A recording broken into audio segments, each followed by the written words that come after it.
योग है कर तैयारी दमखम पूरा बात है भारी रक्त खोलेगा तख्त मिलेगा अरे बहुत हुआ है अब अपनी बारी લોકો કોઈક ને કોઈક આશા સાથે ઉમેદવારને મત આપતા આવ્યા હોય છે અને જ્યારે ઉમેદવારને મત આપતા હોય છે ત્યારે જેટલા ઉમેદવાર ઊભા હોય એમાં જે એમને સક્ષમ દેખાય એમને આપતા હોય છે.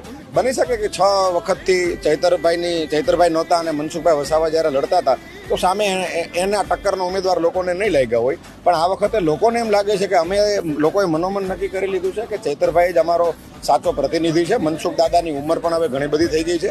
30 વર્ષથી એક ધારા સાંસદ તો સ્વાભાવિક રીતે 65 વર્ષની ઉપરનો એક વ્યક્તિ એને ચૂંટો એના કરતાં 35 વર્ષનો નવયુવાન કેમ ન ચૂંટીએ. ઉગતા સૂર્યને સૌ કોઈ પૂજે એવી જ રીતના ઉભરતો સિતારો ભરૂચનું એક નામ એટલે ચૈતર વસાવા, અને લોકો ચૈતર વસાવાને પસંદ કરી છે.